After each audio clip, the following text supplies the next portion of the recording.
Makar and I had this honestly like quick moment of like eye to eye, and it was like kind of odd because obviously the game is played so fast, but in that moment it seemed like it was just like still. Welcome back to Hockey North. I'm your host, Karissa Donkin, and we're now less than a week away, if you can believe that, from the beginning of the men's Olympic hockey tournament. Best on best hockey, you can't beat it. And here to break it all down with me is the great Jeff Marek, host of the Sheep podcast from Daily Faceoff and the Nation Network. You read that just as I wrote it. Thank you very much, Karissa. Yeah. We'll put a little extra something in your envelope for sliding in the great Jeff Marek here. I have to widen the door frames to get me out of my office here. How are you today? Yeah, a week away, huh? So are you getting that soap and warm water feeling for Olympic hockey now? I know I sure am. Yeah, I'll take that $20, by the way. Thanks for that. Yeah, I'm excited. It feels like it's kind of like, it's not quite Christmas Eve, but it feels like the week before Christmas when you're, trying to get everything done and it's on the horizon and you have that sort of warm, fluffy feeling in your chest. That's how I feel right now.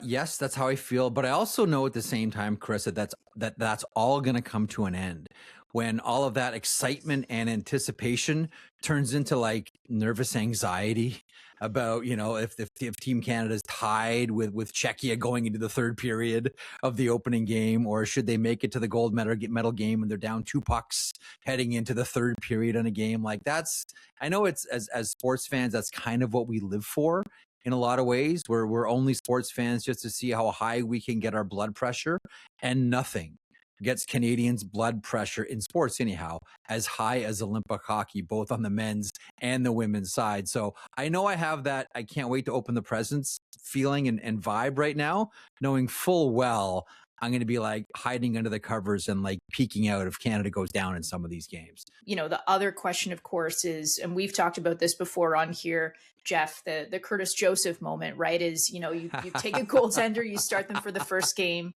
But how long is that leash? Wow. In Curtis Joseph's case, it was not particularly long. So, the question becomes, and we've talked a lot about the goaltending going into the Olympics. Do you start Jordan Binnington for that first game against Czechia? And if he doesn't perform well, is that it? Then do you go to Logan Thompson after that? Okay, so here, and again, I am doing this based on nothing other than speculation, knowing how coaches and Hockey Canada think. And they're big on loyalty and they're big on service. And that's why they put a real premium on players that have gone to the World Championships, that have been in those big games, that have performed in those big games. And there's no denying, despite the fact that for the majority of this season, to be blunt, Jordan Binnington has been very hard to hit. A lot of goals have gone in on Jordan Binnington. He hasn't had the best of all possible seasons, but Hockey Canada knows how he performed at Four Nations. We all saw it. Even though even getting there for Team Canada, there was in every single game at the Four Nations, Karissa, you saw it. There was always one goal where you said, oh, that can't happen in the final game. And you know what? To Binnington's credit, it didn't. But that was like the showpiece game for Jordan Binnington. I would not be surprised if Jordan Binnington gets the first start out of deference to what happened and out of respect for what he did last year at Four Nations. But after that, all bets are off. Binnington, so I've got a stat on him. As we talk today, he's dead last, very bottom of the league in goals saved above expected. I'm new to hockey. Is that bad? I'm new here. Is that a bad stat? It's not great, but okay. To your point, Jeff, and how Hockey Canada thinks and that loyalty, which is, it's a thing on the men's side, it's a thing on the women's side too. Something Doug Armstrong said on the day that the team was announced is Jordan Binnington was a name that nobody had any questions around in that room when they were coming up with, sort of the initial locks on the roster. So doesn't bother them. Can I throw something out there? Yeah, of course. It's not as if it's an embarrassment of riches in net for Canada to begin with. It's not as if they're, Team USA and, unfortunately Thatcher Demko's situation, hip surgery on the horizon. Like, it's not like USA and there's like 5 or 6 like high-end goaltenders to choose from. I understand that the goal saved above expected is that specific to Jordan Binnington and his backup Joel Hofer as well. But there also is no denying that in the biggest 2 moments of his career, 2019 Stanley Cup final and the Four Nations, he's come up big. You know, there's a history of this, like Grant Fuhr with the Oilers, Jerry Cheevers with the Boston Bruins, guys that have had like pedestrian regular seasons, but then the playoff puck drops and all of a sudden they turn into like the ghost of Jacques Plante and they just like become different goaltenders. Maybe that happens this year with Jordan Binnington. We're about to find out, Karissa. We're about to find out. I can't wait to see. Yes, and Doug Armstrong acknowledged that too. Of course, also general manager of the St. Louis Blues, that they haven't given him enough support, in front of him as well. So be interesting to see how that works out. And you know what? We talk about Alex Ovechkin. Nobody's talking about, the number of times that Washington Capitals team didn't make it, through the playoffs and they go out in the early rounds. All we're talking about now is the Stanley Cup because, the banners hang from the rafters for a reason, right? True. The last question for you, Jeff, I'm going to ask you to put your prediction hat on, to take out your magic 8-ball. And we're going to, these are always dangerous. I always am a little nervous about doing these. Okay. So if I'm right, let's play this over and over again. Okay. And Karissa, if I'm wrong, let's just forget we ever had this conversation. Straight to the archives. How about that? Right to the archives. Never to be closing scene in Citizen Kane just goes like way off into the back in the warehouse, never to be seen again. Okay, I got Canada winning gold, despite the goaltending issue, despite the questionable decisions on the blue line. To me, this is a team that wins with firepower. Like this is a frightening team. I know we kind of get. Listen, Jay Woodcroft, who used to coach the Oilers, now assistant coach with the Anaheim Ducks, when he coached the Oilers, he used to say something, and I think about this with Team Canada, Chris. He used to always say, when you watch Connor McDavid, don't get numb to it. Don't get numb to what you're seeing because we see it all the time. Understand how great this is. Understand how special this is. Understand that we've never seen a player like this in hockey. And I'm guilty of being numb to it. I'm guilty of watching McDavid dance through teams and score overtime winners and go like, it's what McDavid does. Okay, it's time to go to bed. Like, don't be numb to it. And when you look at the Canadian forwards specifically, I would encourage all Canadians to do the same.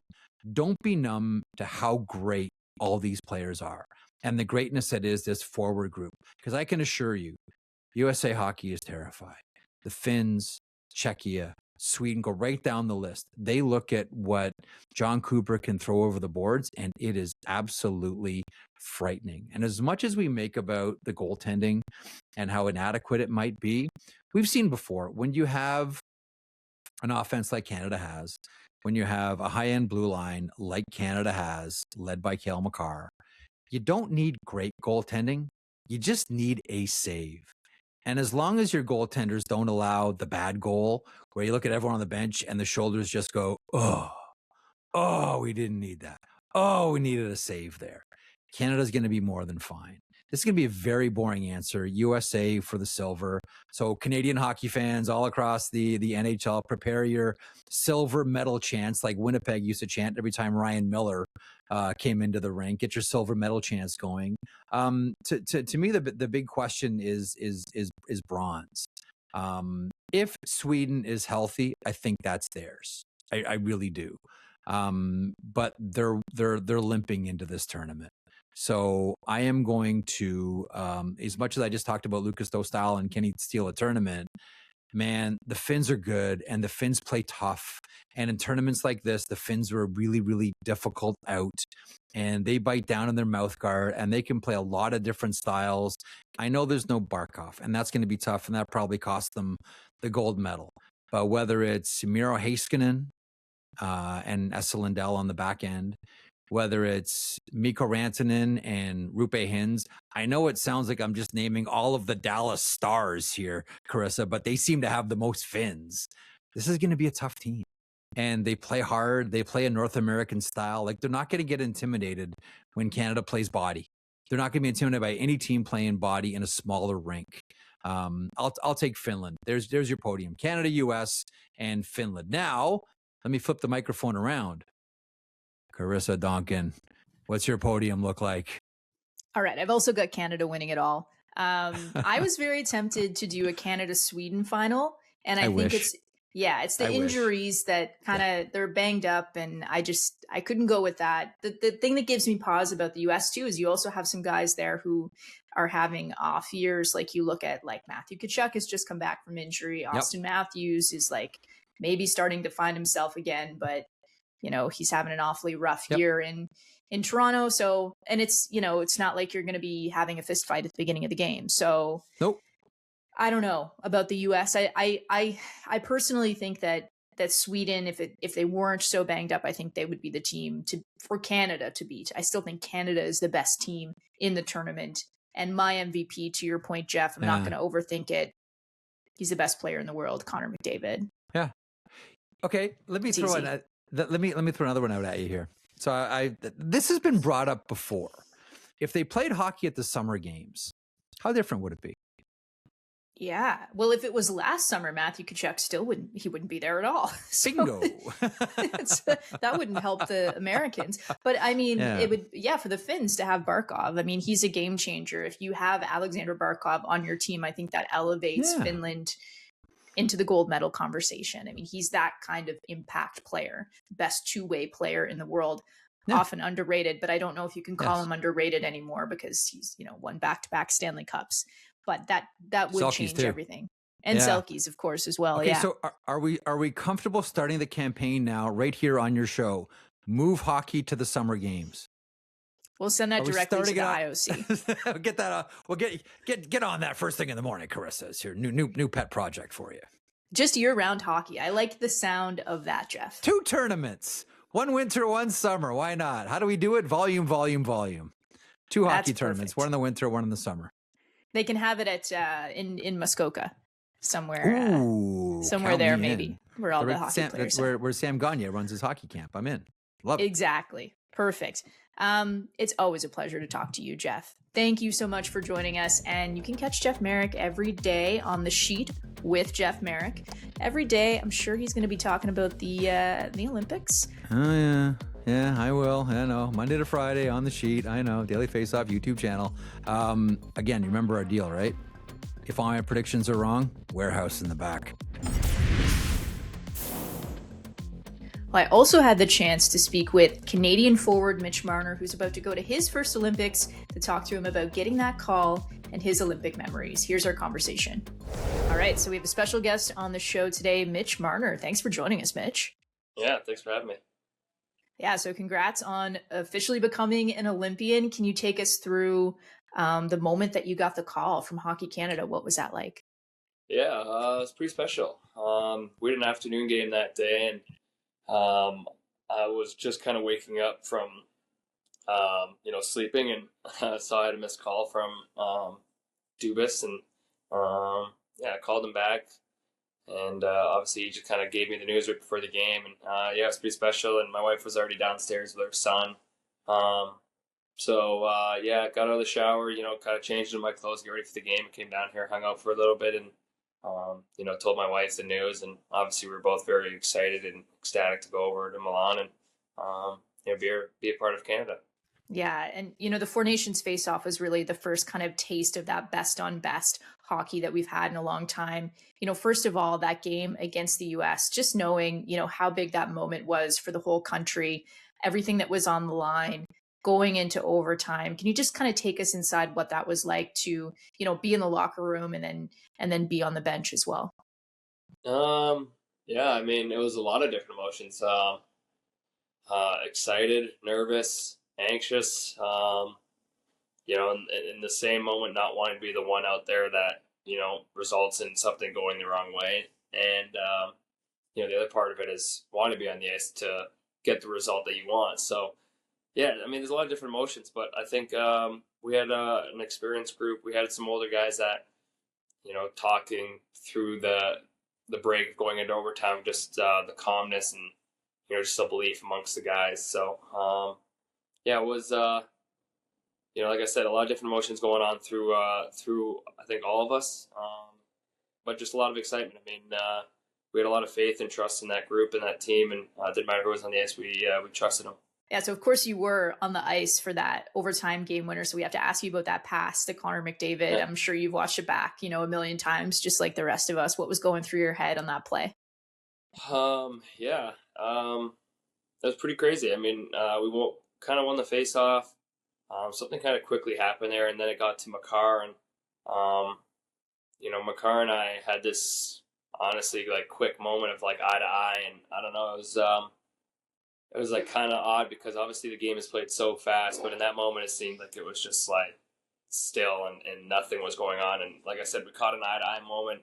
I kind of went into the far corner, and Kale kind of stepped across the blue line and rimmed it hard around. Then, I just try to work on a lot of different handles throughout the summertime of picking up pucks in different areas and trying to be quick with it on and off my stick and making plays with it. And, in that moment, I just tried to get my butt against the wall and line my feet up how I do kind of at home and my practice sessions. And, luckily enough, it came off perfectly off my skate right to my tape, and just tried to draw guys towards me. Luckily enough, I was able to do so, and Connor found some great quiet ice there in the middle and just had to put it on his tape, and obviously he did the rest of the work. So, it was a pretty special moment to be a part of. Yeah, I can imagine. And you got to play alongside Sidney Crosby at the Four Nations face-off as well. And Mitch, you were just talking about where you were when he scored that big goal in 2010, to be then, on the bench with this guy and just practicing with him and being able to soak up everything that Sidney Crosby knows. What was that like, and what did you learn from him?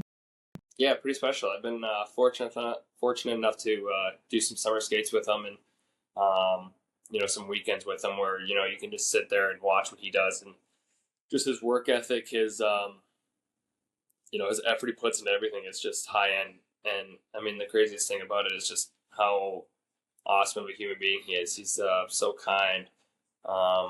It doesn't matter who you are or where you're from. He's the most kind human being of all time. So it takes a lot of time out of his day to try to make others happy. And obviously he's got a lot of requests on his plate, and he's always looking to try to help out anyone he can. So it's pretty special to be a part of a team that he's on. And like I said, I mean, a lot of us grew up watching 87. So it's a pretty special moment. Yeah, and as you think back to those days, when you're running outside the house after Sid scores the goal and you're celebrating the gold medal, like now you have the chance to be one of those guys. How much does that mean to you? And where would that rank, I guess, among your career highlights if you were to bring a gold medal home from Italy?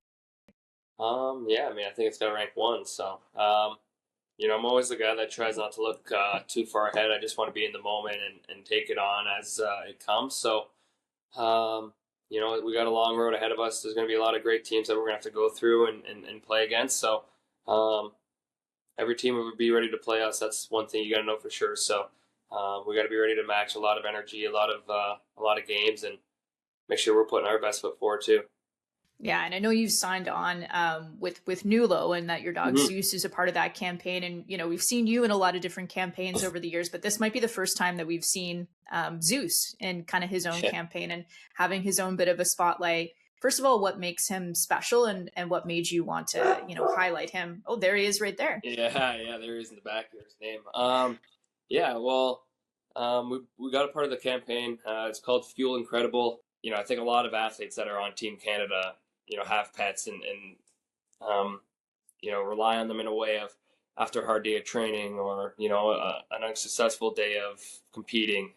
You go back to that same moment of just sitting on the couch with your dog and enjoying, just the time you have with them, because they don't have a clue. I think they feel your energy of how you're feeling, but obviously they don't know really what's going on in your day-to-day life outside of the house. So, I share a lot of love with them, and that's why we want to give him the best food possible. That's great. Thanks so much, Mitch. It's been great to have you. Thanks so much for joining us, and best of luck in Italy.